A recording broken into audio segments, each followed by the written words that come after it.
Hi and welcome to today's series. We're going to be using the magic circle for improving our back body. So as we are in our modern world, there's a lot of slumping forward that we're doing, which is promoting more of a curve in our back body. So this little sequence is going to really work on strengthening the muscles of the back. The ring is just going to be useful to help with some of the things we're going to be doing. So we're going to begin in an all fours position, just having the ring close by and focusing on hands under shoulders, knees under hips for your initial position. We're going to go into the round of the spine by tucking the tail under and dropping the head toward the floor, really puffing up in the upper back and then also really scooping through the lower back. We'll reverse the curve as you send your tail towards the ceiling and the chest bone out in front of you. So you want to try and do this as we keep going through the move with your arms and your legs staying where they are. So we're not traveling forward and backward through the limbs. You're just really using your spine as a flexible ruler. So bringing the two ends towards each other as you create a curl through the body and then taking them away from each other, creating an arch in the back. Now, when we do the arching motion, you want to be mindful that you don't collapse in your lower back. It already has a natural curve, so you really want to push through the hands and feel like your chest bone is what's doing the sliding going out. And then return yourself back to a neutral position. From here, we're just going to do a single arm reaching out in front of you and then bringing that arm back down. Change to the other hand, trying to keep the weight of your body very balanced. So you're not changing the height of your body, you're just changing from one hand to the other, making the least amount of shift in the rest of you. We'll go for one more each time, and hopefully already now you're beginning to realize that your arms are connected to the back of your body, and maybe you can start to sense that. We're going to pause with the hands underneath the shoulders, and we're going to slide away with the legs. So reaching it away from you, and let's hover it just into the air, maybe in line with your hip, and then bringing the knee under. As we experienced with the arms, you want to try and keep your body as balanced as possible as you slide a leg away from you. So there will be a little bit of shift of weight, but you don't want to really just lean off into the other side and collapse through your structure. We'll go for one more to each side of these, and really feeling how your legs are connected to your back body. So maybe you've started to realize there is a connection between your arm and your leg as we now extend opposite arm and leg away, holding the position there. Find your perfect shape alignment. Press out from the underarm and then feeling strong from fingertips to toe tips. Give them a little wiggle and then bringing everything back under. So you've got to be as quietly coming down as you are going away, and then slide the opposite two limbs away. Hold the position, really feel your focus, feel the strength in your limbs, and then returning everything back. We'll make it a little bit more smooth now as we exhale the limbs away, and then inhale, return them under. And exhale out and inhale back. We'll do that one more time to each side.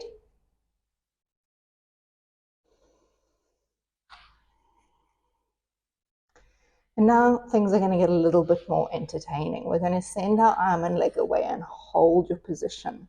From here, again, no shift in the body as you open the arm and leg out and bring them back in. We're maintaining the height of the limbs and the length in the sides of your torso. We have two more of these as you widen out and return in, and then last one and coming back, and then lower the limbs down. So going into our set on the next side, reaching away and then opening and closing. So as we're doing this motion out to the side, you can think of sort of windmill arms, just being on diagonals with each other. Two more. So you don't want to let your arm go further than your leg because it can, but that's not the point. It's to keep them in their diagonal positioning. Great. From here, we're going to collect that ring and you're going to come up onto your knees. We're going to start with the ring close in towards you. We're going to go for a tuck of the toes. So in this position, you're going to then rest your arms out in front of you. Maintain your body where it is. You're going to float the arms straight up towards the ceiling and then take a seat down towards your feet. Bring yourself up away from your feet and then lower the arms out in front of you. And then we'll repeat that. Arms go up and then sitting towards your heels. Bring yourself upright and then returning the arms in front. Now, if you have difficulty as we continue with this movement to have your feet in this position, you can always lower the tops of your toes down so your feet are nice and flat again. But really, there's major benefit in your toes getting into this position. After all, this is the design that's required as we do walking. So we've got, of course, lost count, 2 more I'm going to say. And then last one. So remember, you can always stick with this version if you want. The next one we're going to do is what we call the thigh stretch. We're going to flatten the toes back down onto the mat surface. Arms are stretched out. And you're going to hinge your body backwards. So keeping a straight line from the back of the head down to the backs of the knees, and then travel your weight forward. And again, leaning back. Try not to arch into the back, but to really open through the front of the thigh, hence the name thigh stretch. And again, challenging yourself as you go backward. Now, this can sometimes produce a little bit of knee tension, so make sure that you're going to a range that is suitable for you.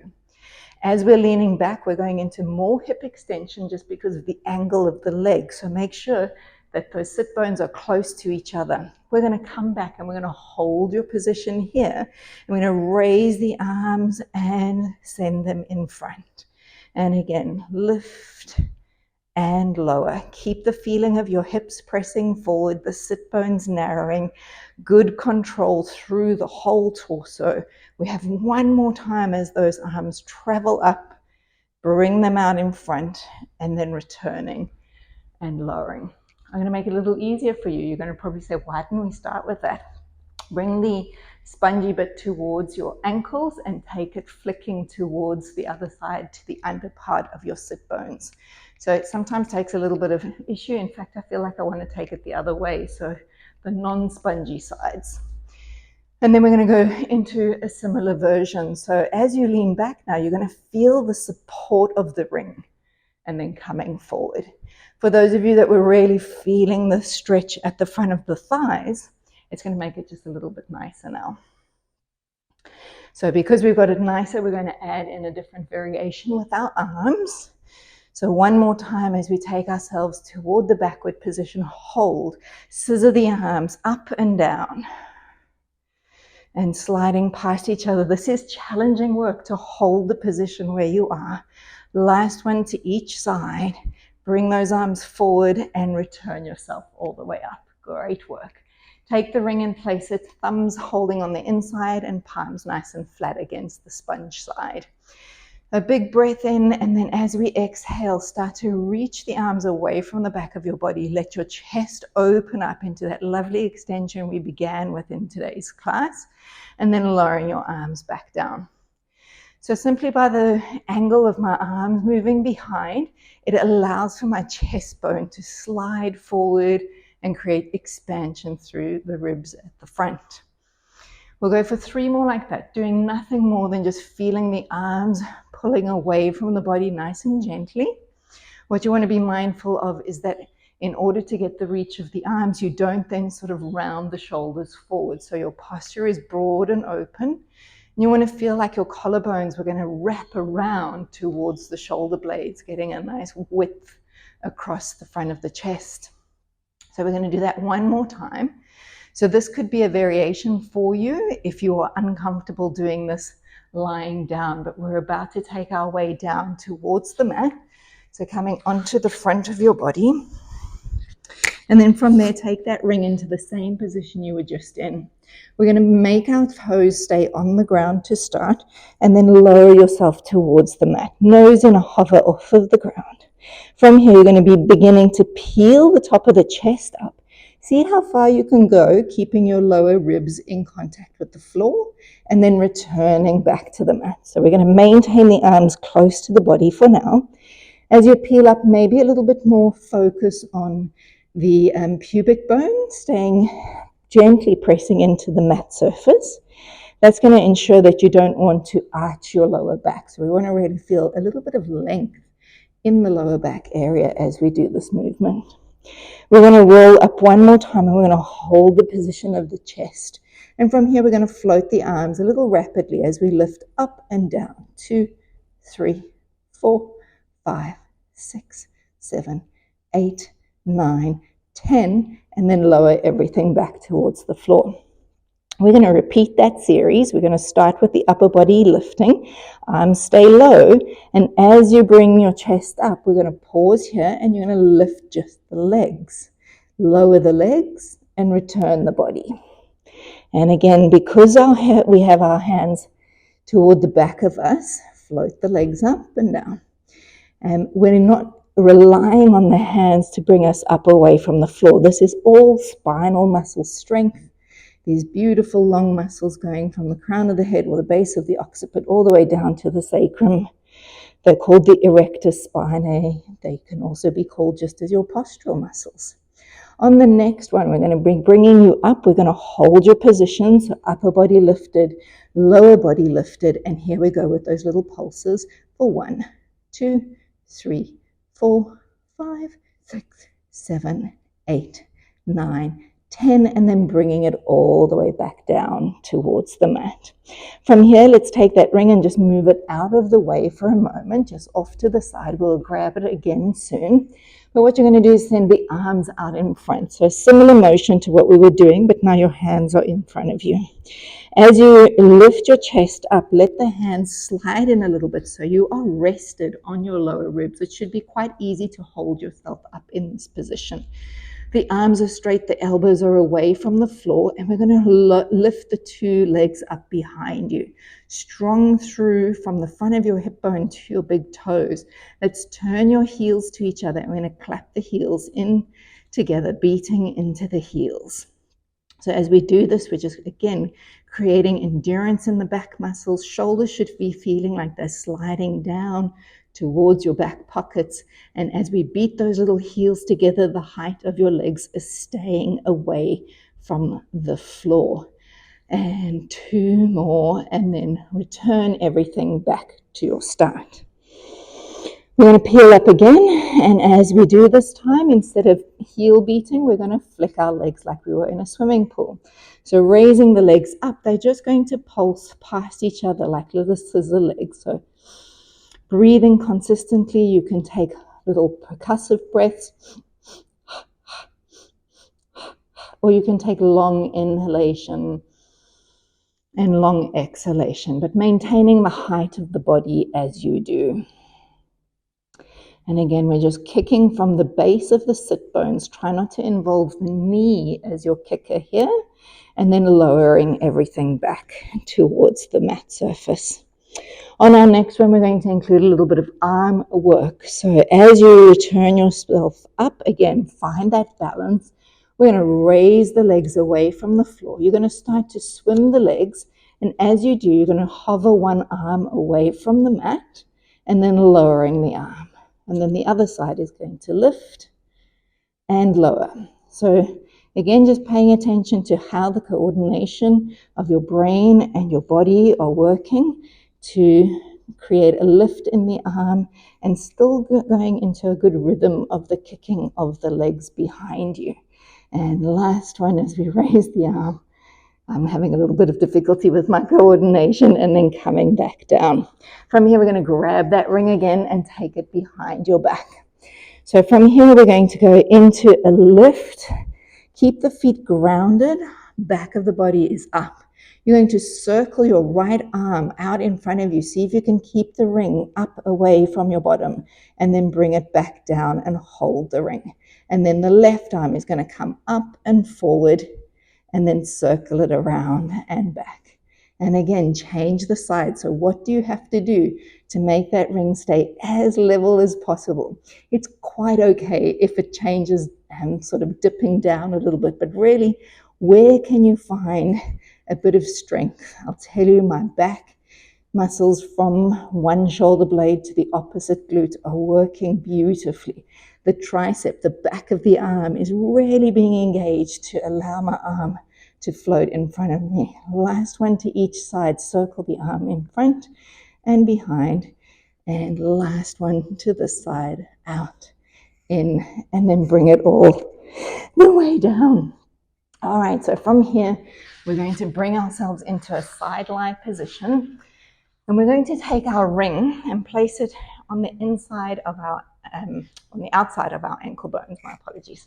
So from this position, you're going to lie yourself down. Remember, your position is critical with head, shoulders, pelvis all balanced in line with each other. So as I have my 2 feet against the ring, I've got a gap between my thighs. I'm going to keep that gap for now. This neutral position is my starting point. From there, I'm going to rotate my top leg up and then bring it back to neutral. And again, spin it and return it. And we've got 3 more. And just 2. And then 1. Now, hold the position here. We're going to rotate that knee in and then bring it back to neutral. And 2. So this one for most people is not as easy as the backward one, believe it or not. A lot of people miss out on this range of movement of internal rotation in their legs. So now we're going to go for the full range of movement. We're going to go up toward the sky and then down toward the floor and up and down. And already I can tell you that the inner thigh is starting to shake. Definitely feeling it in the back of my glute area. 4. And then 1 more time, 5. From here, we're going to straighten the legs all the way out and away from you. Your bottom arm is going to stay nice and long, and your top arm is going to stretch for the ceiling. From here, we're going to peel the top of the head up, aiming your arm down your leg, and then lowering your head back down. And again, curl the top of the head up, reaching those fingers towards the edge of the ring and down. We're going to include now, as you curl up, your 2 legs are going to hover up into space and then lower down. And again, curl, lift, look, and return down. We're going to add on as you curl, lift, look. You're going to spin. Let's bend your knees and find yourself in a balanced position, and then lengthen out long and return yourself down. And again, as we come up, there's a lift of the legs, the body, and then rotate to sit on the back of the sit bones and then slide your way back down. Now you can keep going with that. I'm going to finish with the last one with long legs. So as you curl yourself up, keep the legs nice and long, stretch yourself all the way out, and then slide yourself all the way down. Do your best to see if you can keep everything in the same position as you switch over to the opposite side. So in this orientation, lying yourself all the way down, again, long underarm. And then from here, the knees are bent. So again, back of head, shoulders, pelvis. Let's start 5 as we lift the leg, lower the leg. So this isn't a fast movement. This is a controlled movement of spinning your thigh bone up toward the ceiling and back to neutral. Last one, and then we rotate inward. So knee going down, but the ankle is still pushing up against that spongy bit. And 3 more. And 2, and then last one like that. All right, the full range from high to low. So keeping the contact of the ring almost like you are pulling the ring apart with your 2 ankles. And 4, and 5. And then from there, you're going to straighten those legs out. We're going to extend the top arm up towards the ceiling.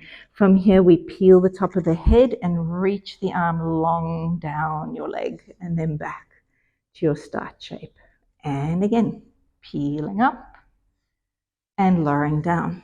The next 2, we add the lift of the legs. So hovering the legs up and lowering yourself down. So this is balancing work, right? We're working through the side muscles of our body, which coincidentally also attach into the lower back area. So from here, we're going to add the spin. So you come up and you rotate. Let's fold the knees to make it a little easier. Backhand obviously straight behind you. And then slide yourself out and return down. Now remember, you can keep doing that with the bent knee version, or you can go for the full length of the leg stretch and then lower all the way down. So the return is as important as the lift. Last one in this variation as we bring you up and then lower you all the way back toward the floor. All right, from here, you can take yourself into a tummy time again as we bring the circle still to those outside ankle bones. You're going to have your knees bent to begin. And let's have your hands just resting under your forehead line.